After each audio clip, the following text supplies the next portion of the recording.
На почетокот сме на уште едно издание на емисијата 360 степени. Да ја видиме генералната најава на темите за вечерва. Што току зборував со родителите на тројцата пациенти што се лекуваат во одделот за изгореници зад мене. Репортажа од болницата Папа Николау во Солун. For the first patient, it is a matter of weeks. For another, I can't say anything. И во Софиската болница Пирогов трае битката на лекарите за животите на 8 повредени во пожарот. В момента се борим с вторичните увреждания и вторичните проблеми, които се изразяват като обща инфекция, като инфекция на дихателните пътища. Пратеникот во Бугарското собрание Манол Пејков се уште не ја предал собраната донација. На нас ни се иска парите да отидат наистина при хората, които имат најголема нужда. Зошто актуелни директори не се опфатени со истрагата за трагедијата? Во однос на активностите на Државниот пазарен инспекторат и Дирекцијата за заштита и спасување, но и на сите други надлежни институции, Министерството за внатрешни работи продолжува да врши проверки. Во енергетската заедница во Виена го чекаат образложението од владата за разрешувањето на 20 членови на регулаторната комисија за енергетика. If referee is dismissed during the match, this is the intervention in the independence of the referee. Почнуваме. Болницата Папа Николау во Солун е една од многуте ширум Европа во која се хоспитализирани повредени во ужасниот пожар во Кочани. Екипа на 360 степени беше во болницата за да прашаме во каква состојба се згрижените и какви се прогнозите за текот на лекувањето. Зоран Јовановски е репортер.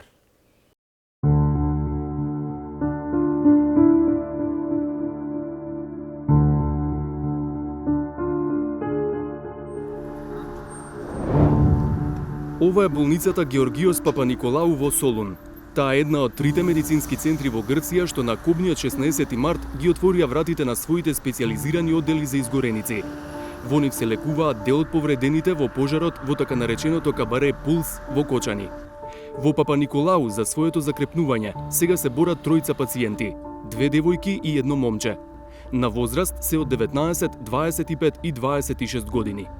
Општата болница Папа Николау во Солун е меѓу најпочитуваните здравствени центри во регионот. Има одделенија од речиси сите медицински специјалности и е екипирана со високо квалификуван медицински кадар. Според докторите, пациентите биле донесени истиот ден, во неделата на 16 март, кога се случи трагедијата, во релативно стабилна состојба што може да се контролира. Биле извршени првичните лекарски зафати за третман на изгорениците и се ставени на механичка вентилација на интензивна нега. Дел од пациентите биле подложени и на хируршки интервенции.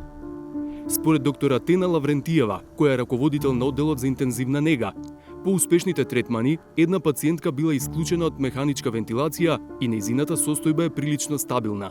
Со неа се обидуваат да практикуваат и физикална терапија, лесни движења и барем краткотрено станување и чекорење. Таа смета дека за неколку дена може да биде префрлена од интензивна нега на одделот за пластична хирургија. Но состојбата на преостанатите двајца пациенти за сега не е добра. During the first day we performed bronchoscopy and revealed very severe form, second and third degree inhalation injury in this patient. It is 2 patients, so they were at high risk of development of different complications, and at this moment 2 of them had probably had pneumonia, infectious complication, and also they present thrombotic events. It is also frequent complication in burn trauma patients, so they are under observation, under specific treatment for these conditions, and their general condition remains severe. Во однос на прогнозите, доктор Лаврентиева е пооптимистична за пациентката што е во подобра состојба. За другите двајца е предпазлива. For the first patient, it is a matter of weeks.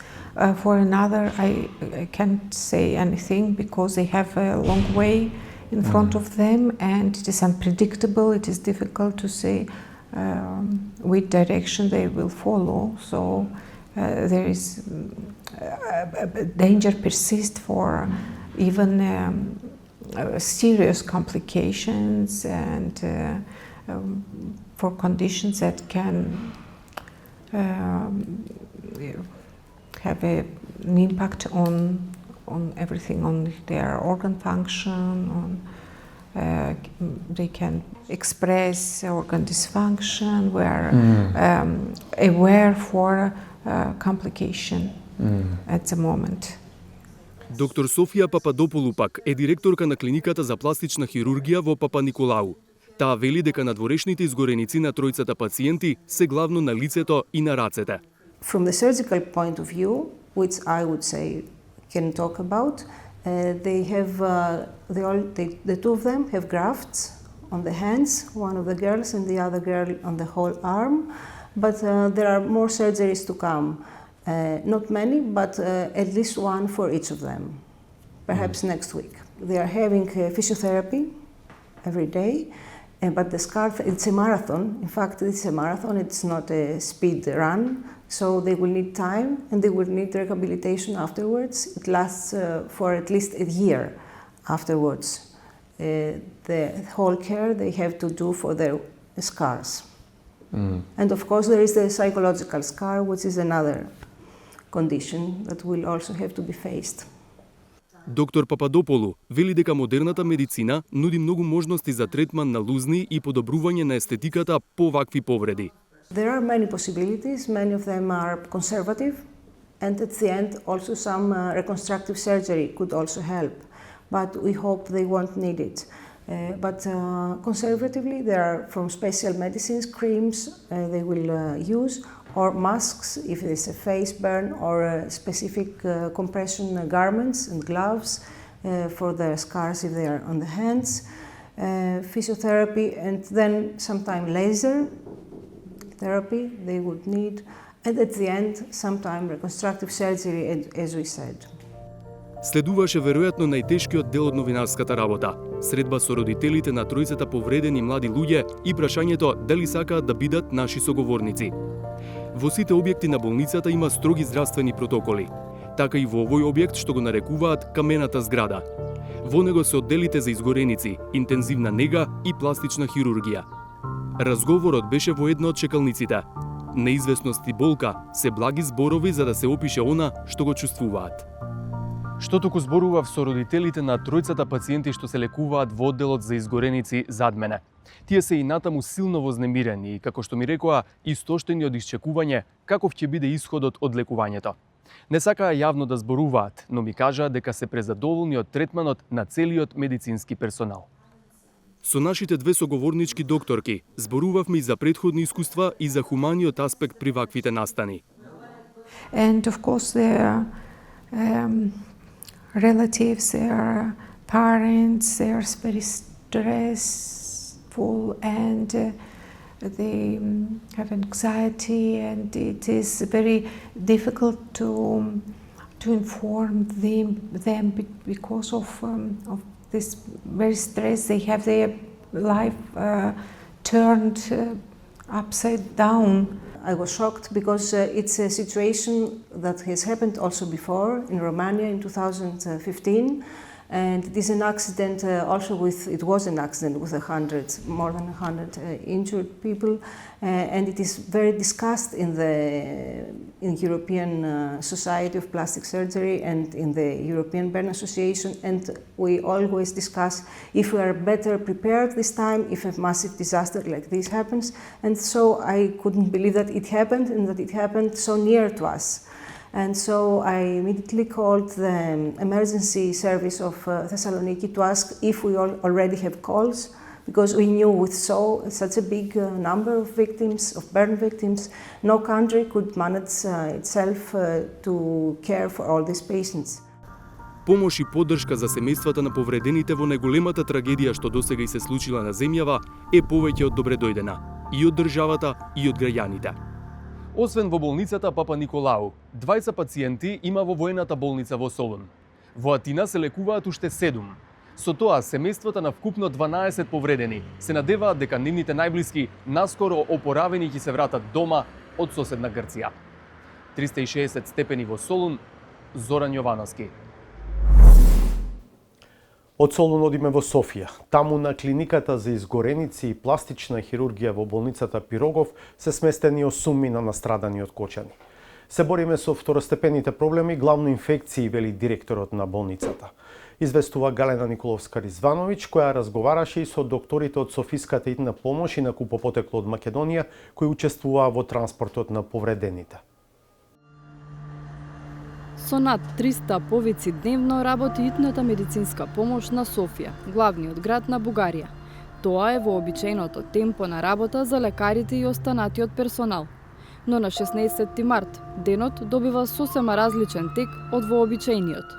Од рано утрината добиваат итни насоки од Бугарското министерство за здравство, веднаш да се соберат медицински екипи и да се упатат кон Северна Македонија.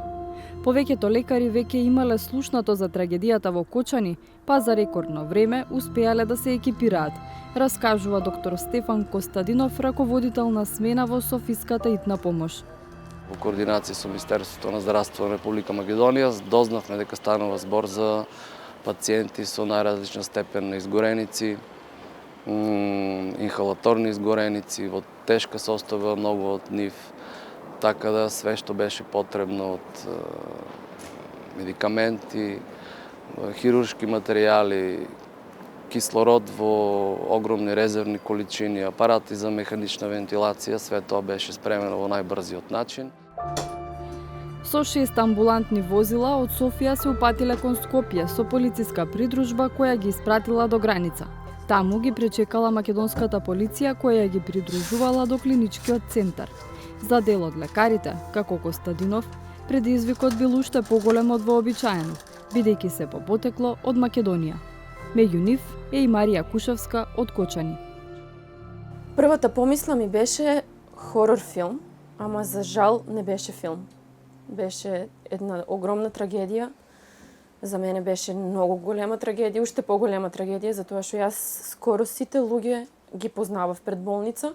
Имаше мои блиски, мои пријатели, родители. Беше страшно. Не се опишува со никакви зборови, едноставно. Сите чека информација за пациентите. Бевме испратени, пациентите беа претходно триажирани, кои од самите пациенти ќе бидат транспортирани во странство. Се одвиваше супер брзо, организацијата беше на ниво професионално. Пациентот кој се превезувал со Кушевска имал изгореници на лицето и рацете. Фала Богу, немаше потреба од реанимација. Нашиот пациент беше стабилен. Ние бевме реанимационен екип, лекар, шофер и парамедик. По патот беше стрес постојанен, ама фала Богу стигнавме живи и здрави и пациентот беше соодветно згрижен во болницата во Пловдив. Така, во каква состојба е сега пациентот кој вие го транспортиравте? Вчера се слушнав со мајка му и кажаа дека е одена подобро. Транспортот на повредените бил стресен и за доктор Даниел Кировски, кој потекнува од Валандово. Тој бил во амбулантното возило кое пристигнало прво во Скопје. Мојот пациент беше во тешка состојба, тој беше интубиран, тој беше неконтактен, неадекватен, медикиран, како што кажав, седација и на кислородна вентилација, подршка, така да што во моето возило беше дополнително боци од кислород, ја имавме целата опрема за транспорт. На која возраст беше? Значи, мислам дека беше на 19 години со 35% изгореници. Но добрата координација со колегите од Македонија била клучна за брза реакција. Буквално за секунди и минути ни беа предадени пациентите со каква медикација, колегата од анестезиологија и реанимација само со неколку зборови рече медикирани се со тоа, таква инфузија е дадено, тоа е дадено со цел ние покрај транспортот да знаеме што е правено, како е правено и за тие деца со на таа голема трагедија да ги живи, да ги донесиме, да ги транспортираме до болниците во Бугарија.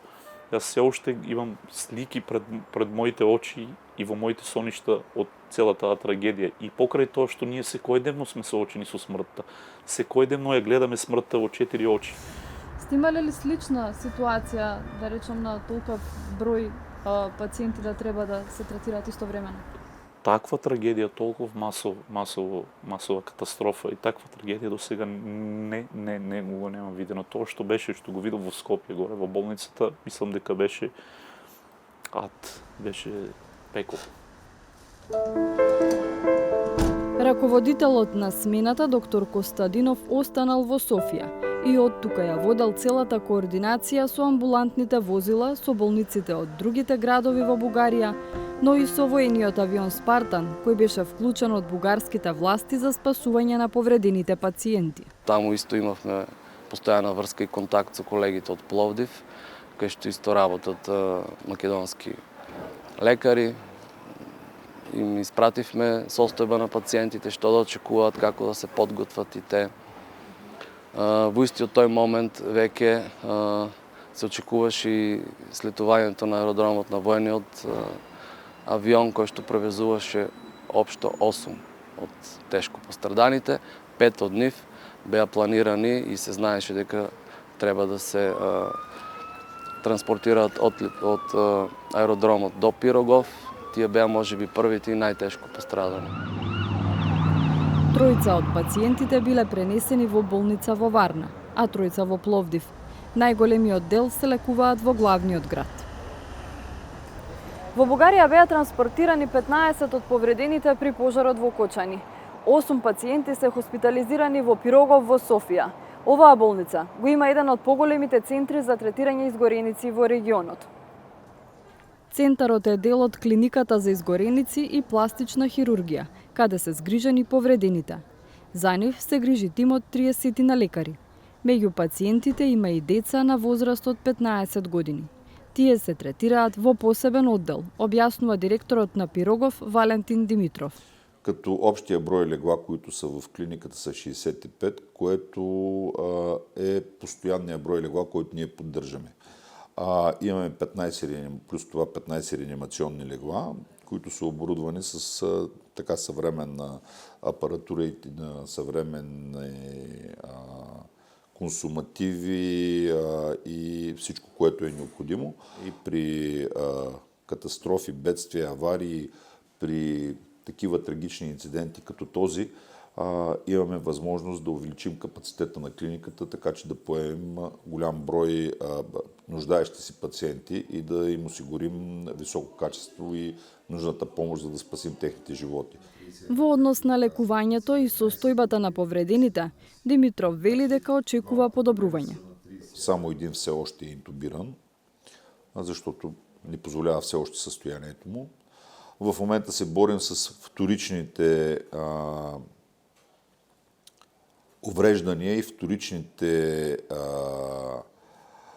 проблеми, които се изразяват като обща инфекция, като инфекция на дихателните пътища, по простата причина, че всяко едно изгорено място преминава през различни етапи и в един момент инфекцията е нещо, което е очаквано. Нали? Изгарянията и пораженията на горни и долни дихателни пътища, които имат тези пациенти, се нуждаят от много дълга терапия и много дълъг престой в болница, защото представете си един обикновен пациент, който се разболя от пневмония, колко време дълго боледува, докато се изчисти, докато се излекува, а тук говорим за поразяване на дихателните пътища, което е много по-драматично и по-тежко състояние. Молбата е хората да се въоръжат близките с търпение, защото това е един дълъг процес на оздравяване. Това, което бих искал да кажа позитивно, аз лично искрено се надявам и все повече съм уверен така с минаващи дни, че за тези пациенти резултата крайния ще бъде положителен. Семејствата на повредените кои се лекуваат во Софија се сместени во хотели близу болницата. Постојано се во контакт со лекарите и најмалку 2 пати дневно доаѓаат да се информираат за состојбата на блиските. Стапивме во контакт со нив, но јавно не сакаат да зборуваат. Ни кажаа дека се задоволни од третманот и лекувањето во болницата и се надеваат на што поскоро закрепнување на блиските. А во Софија речи се и да нема човек кој не слушнал за трагедијата во Кочани и кој не сочувствува со жртвите. Сите мислат дека е добро соседите да си помагаат. Това е нещо, което е похвално, нещо, което е много добре и трябва така да бъде. Братя сме и трябва да си помагаме. Всички държави, които са Югославия, всички държави трябва да си помагаме на Балканите. Тук много хора са дошли, дали са кръв, даже вече са им казали спрете, защото е претоварено с кръв. Даже едно от децата било с рядка кръвна група, а едно отрицателно. А това е наистина рядка група. Какво да кажем? Нещастие е голямо. Когато има хора в нужда, ние като лекари е чисто човешко, да помогнем. Тоест, това е нашата длъжност и работа, не е нещо свръх или нещо специално, просто с удоволствие като цяло си вършим работата и в такива моменти трябва всички да са съюзени, защото трагедията е голяма. Освен преку лекување, помош од Бугарија стигне и преку донации на пари за настраданите во Кочани. Пратеникот од Демократска Бугарија Манол Пејков преку неговата фондација за помалку од една недела успеа да собере 40.000 евра. Наистина реакцията беше много спонтанна, състраданието според мен просто е очевидно и по мои груби изчисления хората, които са дарили при нас са над 500. Това показва как реагират хората. Сега, аз не съм институция, сигурен съм, че по други канали са реагирали хиляди хора. Видях, че пред болниците в София, Пловдив и Варна имаше големи опашки за кръводаряване, така че мисля, че реакцията беше абсолютно спонтанна и много навременна. Пејков изминатиот викенд го посети Кочани, каде се запознал со луѓето од кризниот штаб. Таму го информирале за состојбата на повредените и семејствата на настраданите. На нас не се иска парите да отидат наистина при хората, които имат най-голяма нужда. Най-лесно е да ги разпределим поравно или да ги дадем на някоя организация, която се занимава с проблемите на пострадалите, но на нас не се искаше наистина. Просто от опит знаем, че колкото повече скъсим разстоянието от парите до получателя им, толкова по-сигурно е, че ще отидат при правилните хора. За само 4 дена повеќе од 1000 луѓе се пријавиле да даруваат крв за повредените од Кочани. Според информациите од лекарите, акцијата е прекината, бидејќи се собрани доволно единици крв. Во вакви трагедии, како што велат нашите соговорници, тагата не препознава ниту народ, ниту јазик.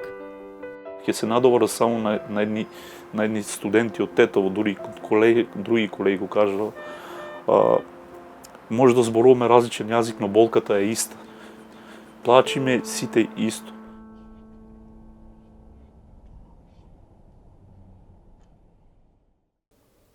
Се враќаме на домашно тло и на досегашниот тек на истрагата за трагедијата што однесе 59 животи.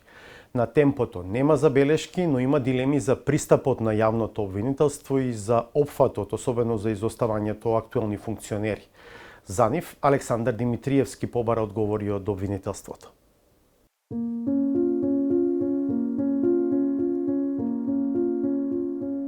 Поминаа точно 12 дена од кобниот 16 март 2025 година.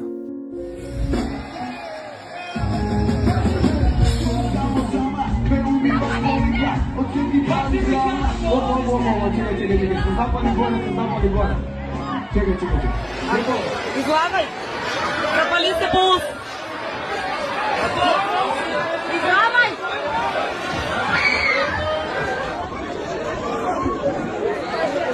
Ајде, запалили се во уну! Бе!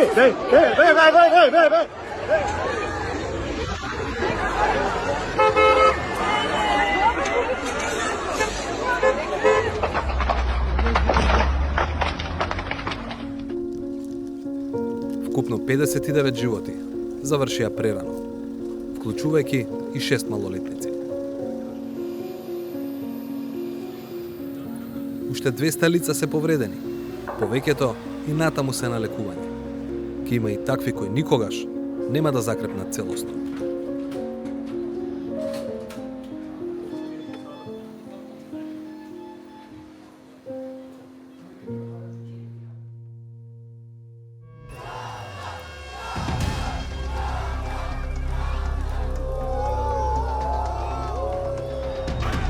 Кој е виновен за сцените кои до крајот на животот ќе ги прогонуваат семејствата на жртвите, преживеаните, но и целото општество? Е прашањето што природно се постави уште првиот момент. Првите одговори ги даде јавното обвинителство кога минатата недела соопшти дека по неколкудневната предистрага е донесена наредба за истражна постапка за вкупно 27 лица плюс 7 полицајци. Сите осомничени во периодот од 2012 година до 16.3.2025 година заеднички, но секој од аспект на своето својство, надлежности и одговорности, воопшто не постапиле според прописите за мерки за заштита и со тоа предизвикале опасност за животот и телото на луѓето и имот од големи размери. Овој настап ги даде првите одговори, но речиси веднаш ги отвори и првите прашања. Еве некои од нив. Временскиот опсек кој го постави Коцевски почнува во 2012 година. Но во истата изјава потоа се вели дека една од осомничените и сопственички управителка на осомничено правно лице од Кочани, која во текот на 2010 година постапила по барање на осомничениот сопственик и му изготвила основен проект како услов за отпочнување со работа и вршење на угостителска дејност кабаре. Ако временскиот опсек почнува во 2012-та, зошто се гонат лица и за действија во 2010-та? Понатаму, согласно временскиот опсек, под истрага се сите градоначалници на Кочани од 2012 година досега. Но, не и сите 4 директори на Дирекцијата за заштита и спасување која воделе институцијата во споменатиот временски опсек, туку само предпоследниот. За улогата на Државниот пазарен инспекторат пак е поставен потесен временски опсек од 9 јануари 2020 година до кобниот 16 март 2025 година. Во тој период институцијата ја воделе Стојко Пауновски, Анета Симеска-Димовска, Горан Трајковски и актуелниот директор Владко Стојковски. Па сепак, под истрага се само Анета Симеска-Димовска и Горан Трајковски. Зошто не се гонат некои од директорите во временскиот опсек, особено актуелниот? Го прашавме надлежниот заменик министер за економија. Директорот е 3,5-4 месеци директор на Државниот пазарен инспекторат. Меѓутоа, од она што можеме да го видиме, нити во пазарната, нити во трудовата инспекција, она што е наша надлежност, претходните 3-4 години воопшто не биле внесувани во план за работа инспекцијски надзори токму на вакви ноќни клубови, дискотеки, кабареа. Јавно се достапни годишните планови за работа на пазарната инспекција од 2021 до сега.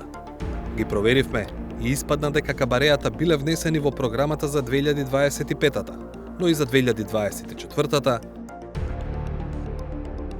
и за 2023 година. Ги нема во плановите за 2022 и 2021.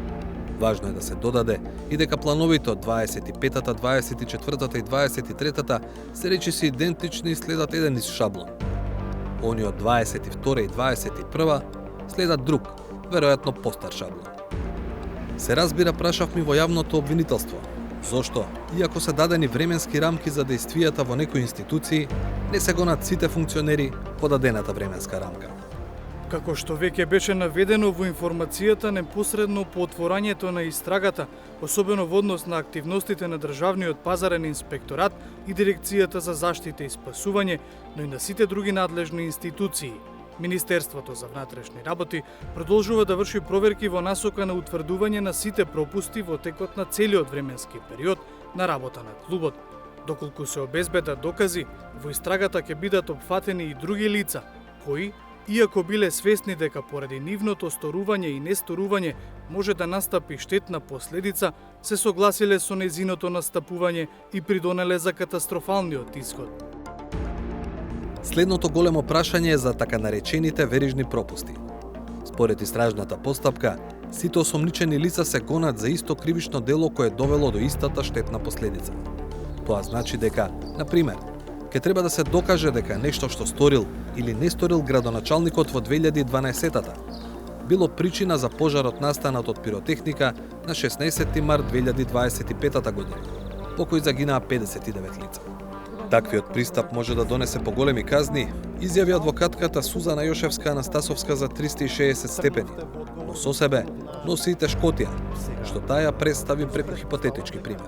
Ако јас возам автомобил од 2012 година кој не го поминувам на регистрација, односно со тоа не го поминувам на технички преглед и тоа е реално неисправен, односно немам потврда дека е исправен. Или имате фалс потврда. Или имам фалс потврда или некој таму замижувал пред техничкиот преглед на разните пропусти што ги има во мојот автомобил. И јас го возам од 12 до 24. Додека го возам, имам среќа, не предизвикувам штетна последица, не прегазувам, не повредувам никого. А после го преземам јас. А после го преземате вие во 24-та и на вас ви откажуваат кочинците, вие прегазувате пешак, што е директно поврзано со сите пропусти кои што јас не можам за вашата жртва да одговарам. Ниту пак тие кои што мене ме пропуштиле, бидејќи тој автомобил секоја година се регистрира, секоја година оди на технички преглед. Тие што мене ме пропуштиле може да одговараат бидејќи несовесно работеле во службата и за тоа има соодветно кривично дело. За жал, обвинителството дали во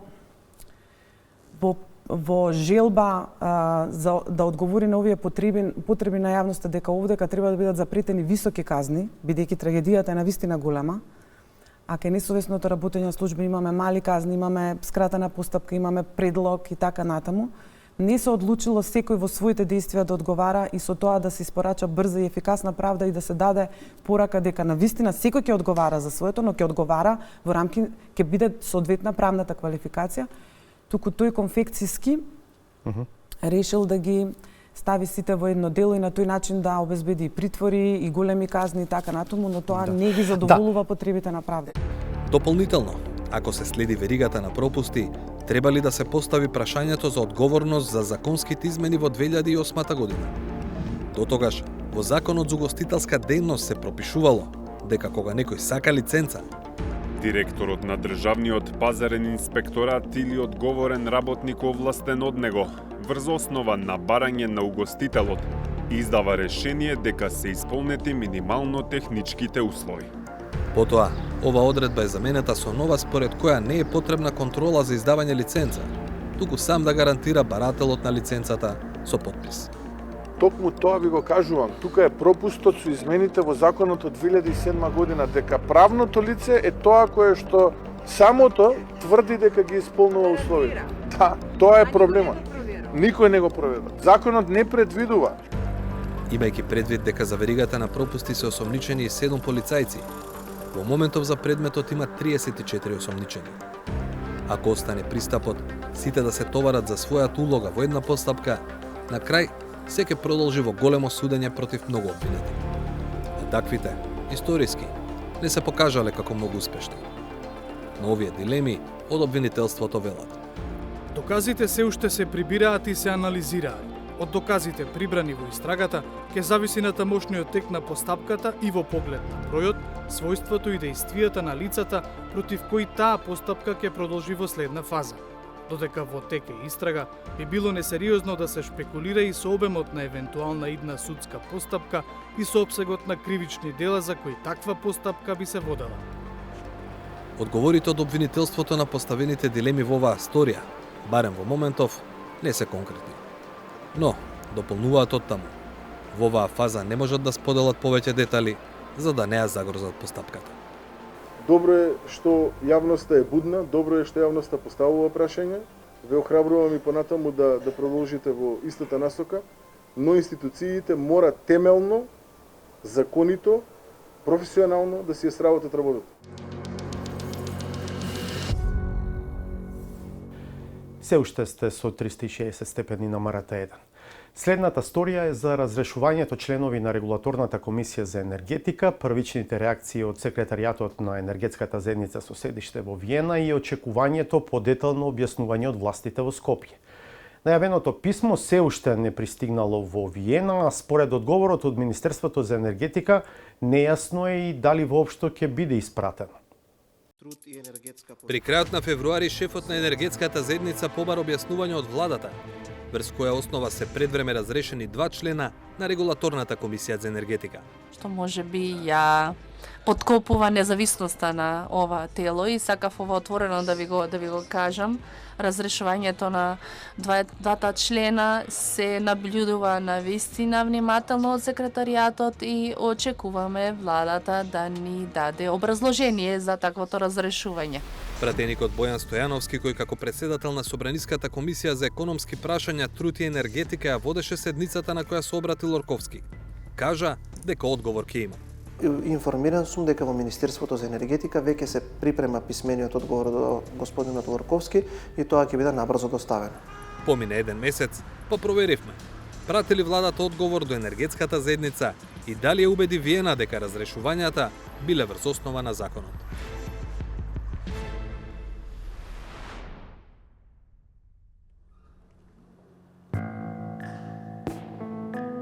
Функцијата член на Регулаторната комисија за енергетика е неспојува со извршувањето функција во политичка партија, пишува во членот 17 од Законот за енергетика. Тоа сепак никогаш не им представувало пречка на партиите на власт да предлагаат и да именуваат лица кои речиси непосредно пред изборот имале партиска функција. Тоа се разбира не е оправдување за праксата да продолжи. Но наместо да се воспостави нов стандард при именувањата, се случи обратното. Нова пракса на предвремени разрешувања. На барање на владата, Собранието пред Нова година почна постапка за предвремено разрешување на 4 од вкупно 7 члена на регулаторно. За двајца, постапката е завршена. Констатирам дека Андреј Тасев е разрешен од функцијата член на Регулаторната комисија. Оно што е криво насадено не може право да расте. И немаше да има што многу да се дискутира ако се беше согласно Законот за енергетика, на кој се повика и предлагачот на разрешувањето. Членот 19, став 6, предвидува разрешување на член на комисијата пред истекот на мандатот ако несовесно и нестручно ја врши функцијата, извршил повреда на обврските за непристрасност и независност, ја злоупотребил функцијата или на друг начин работел спротивно на законот. Но ниту на Собраниската седница, ниту во аргументацијата на владиниот предлог беше посочено според кој од овие ставови се бара предвремено разрешување. Наместо тоа, аргументација е мислењето на извршната власт дека законодавната ги избрала незаконски. Прашани зошто користат образложение што го нема во членот 19 став 6, од владата не упатија до Министерството за енергетика. Оттаму пак, неформално ни објаснија дека само РК има мандат да утврди дали нејзин член го прекршил членот 19 став 6 и не препратија кај регулаторот. Председателот на РК е Марко Бислимовски. Беше дециден. Тие не доставиле предлог за разрешување членови до ниту еден орган. До сега, од кога постои Регулаторната комисија за енергетика, тоа е од 2004 година, таков член никогаш не бил, таа можност никогаш не била искористена. Така и дојде до прашањето на шефот на енергетската заедница Артур Лорковски од Македонското собрание до владата. По кој основ се разрешени Мерита Дема и Андреј Тасев. Деновиве, кога го побаравме, немаше добиен одговор. Иако беше резервиран за коментар се додека не го доби образложението, не се воздржа да говори за принципиелноста на почитувањето на законите. Let's compare the situation to the football match. So the commission is a referee to the market. And that is the reason why, according to the European rules, the Commission for Regulatory Commission for Energy should be independent, as it is the case in the football matches where the referees are independent. So they should be properly qualified when they are selected and approved for that position. But once they are already in the office, during the match, you cannot dismiss the referee, because if the referee is dismissed during the match, this is the intervention in the independence of the referee. Продолжувајќи со аналогијата за регулаторот како фудбалски судија, тој појасни дека и во ЕУ има механизам да се сменат судиите, но согласно закон. This exceptional situation could be, for example, if a referee is committing a crime and the court is already convicting him for this crime committed. We have to check it, and that's why we need more information from the administration of North Macedonia, so that we can check whether there have been any extraordinary circumstances which would justify that that decision. So far, we haven't received any information on that, but we are patiently waiting for. Зошто владата се уште нема одговор, прашавме во Министерството за енергетика. Но во нивниот повратен допис нема ниту збор дека работат на такво нешто, иако пратеникот Бојан Стојановски уште пред еден месец кажа дека одговорот се изготвува таму. Одлуката за разрешување на дел од членовите на Регулаторната комисија за енергетика е донесена од страна на Собранието на предлог на владата. Министерството за енергетика, рударство и минерални суровини нема законска надлежност и не е дел од постапката за избор или разрешување на членови на Регулаторната комисија за енергетика. Иако велат дека не се надлежни, во одговорот до 360 степени од енергетика тврдат дека разрешувањето на членовите на РК е спроведено од надлежните институции согласно законските процедури. Сепак, не добивме одговор по кој став од Законот за енергетика е направено тоа. На прашањето за коментар за критиките од Лорковски пак, наместо директна реплика, од владиниот ресор велат дека во говорот во Собранието тој искажал и пофалби. Сакаме да потенцираме дека Министерството има одлична и континуирана соработка со Секретаријатот на енергетската заедница и директорот Артур Лорковски. Нашиот ангажман во спроведувањето на енергетските реформи е препознаен на регионално ниво, што е потврдено и во извештаите на енергетската заедница.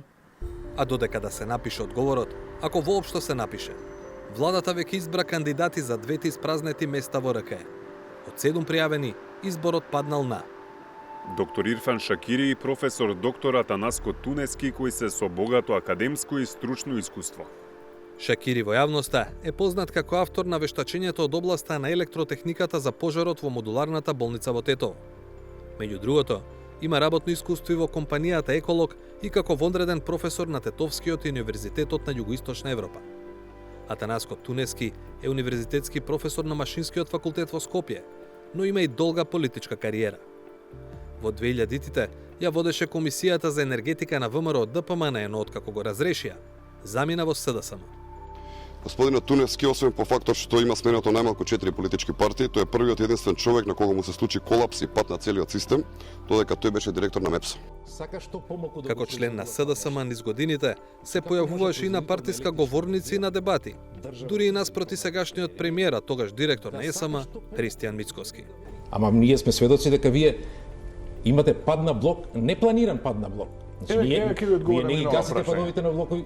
А кога една година по оваа дебата Атанаско Тунески беше предложен за член на Регулаторната комисија за енергетика, ВМРО ДПМН не гласаше, обвинувајќи го СДСМ дека партизира институцијата. Мандатот на Тунески во РК заврши во 2023-та. На парламентарните избори во 2024-та тој беше на листата за пратеници на ЗНАМ. Не стигна до столче во Собранието, но се чини преку Собранието. Сега со поддршка на ВМРО ДПМН, повторно ќе дојде до столче во Регулаторната комисија за енергетика.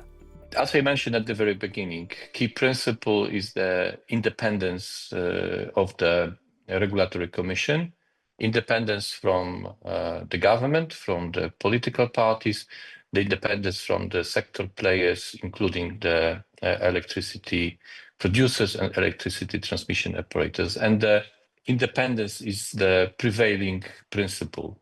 The Secretariat will be following that case and will be reacting accordingly to the developments in North Macedonia. По паузата поради трагедијата во Кочани, вечерва во 360 степени се враќа и саботажата.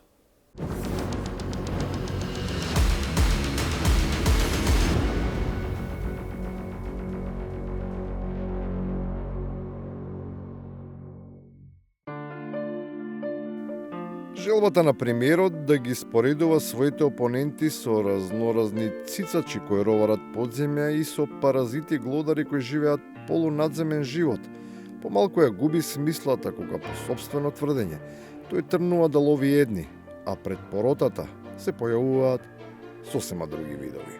Кртови ќе се појавуваат уште некое време, се додека имаме рецитиви од 7-годишното управување со владата и институциите на претходната влада и претходната коалиција, но тие кртови ќе бидат пронајдени и извадени од дупките во кои што се кријат и како глувци ќе одговарат.